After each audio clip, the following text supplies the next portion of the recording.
Hello friends, I am Rajeshri Pawar with you. In the previous video, we see the summary of our new lesson, means lesson number 1.2, an encounter of a special kind. Today we are going to learn the lesson. The lesson name is an encounter of a special kind. Before we learn the lesson, we see the warming up, means the chit chat section. Now students, see the picture, observe the picture and answer the question. First question, what do you see in the picture? यात तुम्हाला एक चित्र दाखवलेलं आहे. त्या चित्रात तुम्हाला काय दिसत आहे? What do you see in the picture? Yes, a small girl carrying a small puppy in the tub, and the water is neck deep water. Second question, what do you think the girl is trying to do and why? तुमच्या मते ही मुलगी काय करण्याचा प्रयत्न करते आणि का? I think the girl is trying to save the puppy because she thinks that the puppy is unable to swim. Question number 3. If you were in the place of that girl, what would you do? समजा त्या मुलीच्या जागी तुम्ही असतात तर तुम्ही काय केले असते?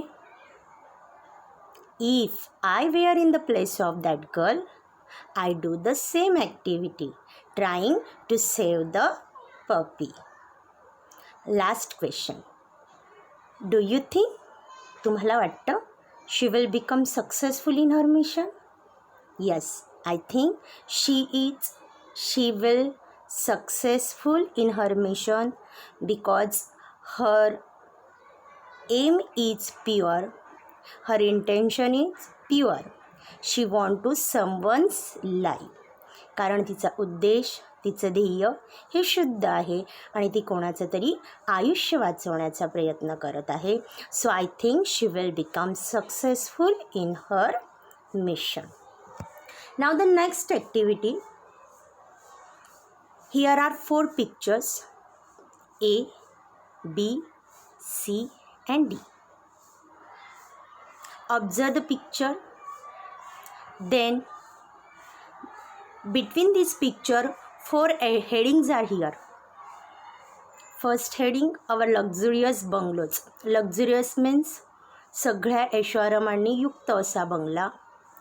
My favorite pastime. Third one, what a commotion. Commotion म्हणजेच गोंगाट. 4, engross in my book. Engross म्हणजे गर्क होणे, बिझी होणे. Now match the appropriate heading with the images. First observe the picture A, picture B, picture C and picture D. After observing, now match with the heading. Okay, now see A picture, my favorite pastime.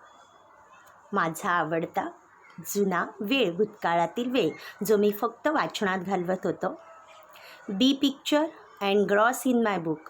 मी पुस्तक वाचण्यात गर्क होत होतो. C picture, our luxurious bungalows. आमचा अगदी सगळ्या सुखसोयींनी पूर्ण असा बंगला. आणि last picture, D picture, D image, what a commotion. किती गोंगाट आहे. Students, we see these 2 activities. First activity is observe the picture and answer the question, and second activity, match the images with appropriate headings. ह्या दोन्ही ॲक्टिव्हिटींचा आपल्या लेसनशी संबंध आहे. पहिल्या चित्रामध्ये ज्याप्रमाणे ती मुलगी एक छोट्याशा कुत्र्याच्या पिलाला वाचवण्याचा प्रयत्न करते आहे, त्याचप्रमाणे आपल्या पाठामध्ये देखील लेखक, नॅरेटर हा एका माकडाच्या पिलाला वाचवण्याचा प्रयत्न करत आहे. आणि ह्या दुसऱ्या ॲक्टिव्हिटीमध्ये जे इमेजेस दिले आहेत त्या इमेजेस देखील पाठाशी रिलेटेडच आहे. ज्यावेळेस हा प्रसंग लेखकाच्या जीवनात घडतो त्यावेळेस लेखक आपल्या एका छानशा लक्झरियस बंगलोमध्ये पुस्तक वाचण्यात गर्क असतो आणि तेव्हा त्याच्या कानावर हा गोंगाट पडतो. Now student, we start the lesson. Passage first. First, we read all the passage, then discuss the difficult word, and after that, we see the Marathi translation of the passage. Okay, now we start the lesson. The lesson name is An Encounter of a Special Kind. My father was a medical professional working for a private company in Raniganj in West Bengal. The officers of the company were housed in individual bungalows inside a large campus. Our house was in a corner of the campus. The officers' club was adjacent to the boundary wall of our garden. The compound was luxurious with green grass, colorful flowers, and a host of tall and majestic trees. The seasonal vegetables in the kitchen gardens of the household and the magnificent trees constantly attracted squirrels and many species of birds. A group of langurs had even made their den in an aswatha tree nearby. They had all become a part and parcel of our existence and daily life. Now in this passage we see the 4 words. First word adjacent, second luxurious, third magnificent, and last word den. We see the meaning of these words. First adjacent. Adjacent means lying near, जवळ असणारा, म्हणजेच संलग्न असणारा. एका बाजूला ही भिंत होती आणि लगेच दुसऱ्या बाजूला लेखकाच्या वॉल कंपाऊंडची भिंत होती. This is called adjacent lying near. Second luxurious, very comfortable, खूप आरामशीर असणारा, सगळ्या सुखसोयी असणारा. Third word magnificent, splendid, it means very large, भव्य. देन वाईल्ड बीस्ट लेअर, म्हणजेच जंगली प्राण्यांनी केलेली छोटीशी गुफा किंवा वास्तव्याचं ठिकाण. Now we see the passage again.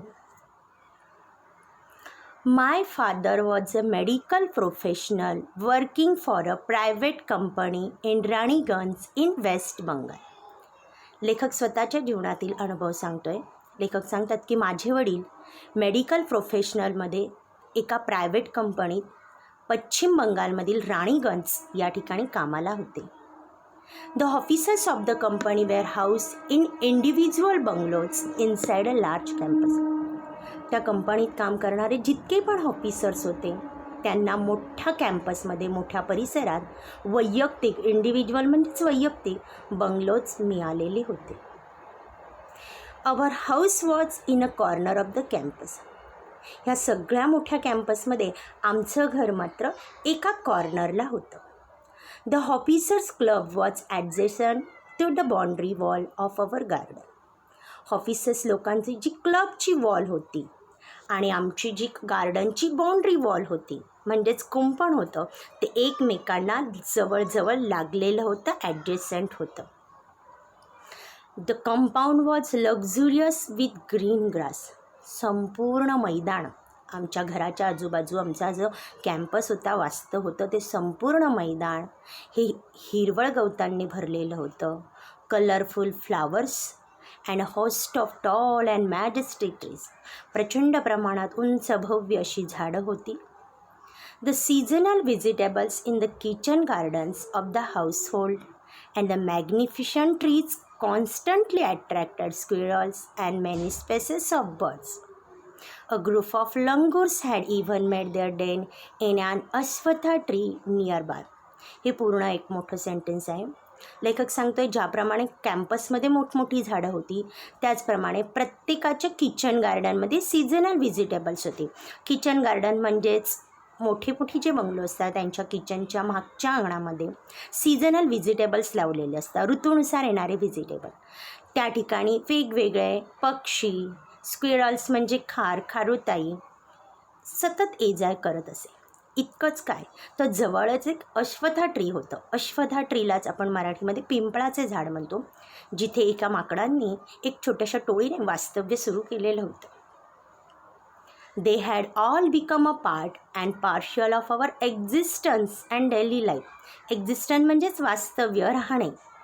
त्यामुळे हे सगळे पक्षी, प्राणी आमच्या जीवनाचा, डेली जीवनाचा, दैनंदिन जीवनाचा एक भागच बनलेले होते. Now second passage.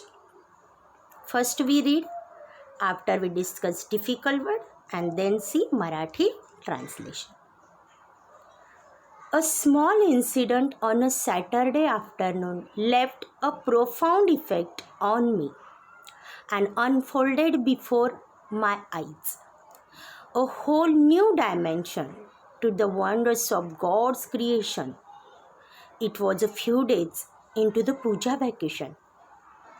Just like for any other child, the holidays provided an opportunity for me to become engrossed in various magazines and storybooks published specially for children in the festive season. After a hearty lunch, my parents and my younger sister lay down for an afternoon nap, and I settled down with a storybook. The quiet afternoon presented the perfect backdrop for reading an adventure story. The silence was occasionally broken by the sound of my family snoring, the intermittent chirping of house sparrows, the harsh cawing of a crow, the shrill call of a kite flying high above the ground. Minutes ticked by. I became deeply absorbed in the book. Now here are some difficult words. The difficult words are highlighted, dark black color. First word, unfolded. Second, a whole new dimension. Third one, engrossed. Fourth, hearty. Fifth, intermittent. And last, shrill. Now we see the meaning of these words. First word, engrossed. ENGROSSED. Engross means occupied in. एखाद्या गोष्टीत गर्क होणे, busy होणे. आपण chitchat सेक्शनमध्ये देखील ह्या शब्दाचा अर्थ बघितला. पुढचा शब्द आहे अनफोल्डेड. UNFOLDED. अनफोल्डेड, रिव्हील्ड, प्रकट होणे. New dimension. NEWDIMENSION. New dimension, new factor, नवीन घटक. खरं बघितलं तर ही पूर्ण फ्रेज आहे. टू अनफोल्ड न्यू डायमेन्शन म्हणजेच एखादी नवीन प्रथा, नवीन घटक उघडकीस येणे, प्रकट होणे, जाणीव होणे. पुढचा शब्द आहे hearty. HEARTY. Hearty means sufficient and wholesome. Here the meaning is भरपेट. आपल्या पाठामध्ये हर्टीचा अर्थ भरपेट असं घेतला आहे. हर्टीचा खरा अर्थ आहे पुरेसे असणे, सफिशियंट असणे. आपल्या पाठामध्ये त्याचा शब्दशः अर्थ हा भरपेट असा घेतलेला आहे. पुढचा शब्द दिलेला आहे इंटरमिटेंट. Intermittent, frequent. इंटरमिटेंट म्हणजेच फ्रिक्वेंट. INTERMITTENT. वारंवार घडणे. Srila. SHRILL. Srila, very high and loud sound. खूप कर्कश, खूप मोठा आवाज असेल तर त्याच्यासाठी इंग्रजीत श्रील असं शब्द वापरला जातो. Now we see the translation of this passage. A small incident on a Saturday afternoon left a profound effect on me. Profound म्हणजेच खोलवर दडणारा, कायम मनावरती पडणारा परिणाम, त्याला म्हटलेला आहे प्रोफाऊंड इफेक्ट. तो एक छोटासा प्रसंग होता. लेखक सांगतोय की शनिवारची दुपार होती आणि माझ्या मनावरती एक खोल परिणाम घडणारा तो प्रसंग होता. अनफोल्डेड बिफोर माय आईज, माझ्या नजरेसमोर एक वेगळीच गोष्ट उघडकीस आली. अ होल न्यू डायमेन्शन, संपूर्ण नवीन जाणीव झाली. To the wonders of gods, भगवंताने केलेल्या निर्मितीची, क्रिएशनची. It was a few days in to the puja vacation. पश्चिम बंगालमध्ये देवीपूजेच्या वेळेस सुट्टी मिळत असते. ज्याप्रमाणे आपल्याकडे दिवाळी सुट्टी असते, ख्रिसमस सुट्टी असते, त्याचप्रमाणे पश्चिम बंगालमध्ये मातेच्या पूजेला, पश्चिम बंगालच्या देवीच्या मोठ्या उत्सवाला सुट्टी दिली जाते. त्या सुट्टीचे थोडे दिवस होते. Just like for any other child, the holidays provided an opportunity for me to become engrossed in various magazines, storybooks published specially for children in the festive season. थोडे दिवस बाकी होते आणि इतर मुलांना ज्याप्रमाणे संधी मिळते त्याचप्रमाणे मलाही संधी मिळाली विविध मॅगझिन, मासिकं वाचण्याची, छोटे छोटे स्टोरी बुक वाचण्याची.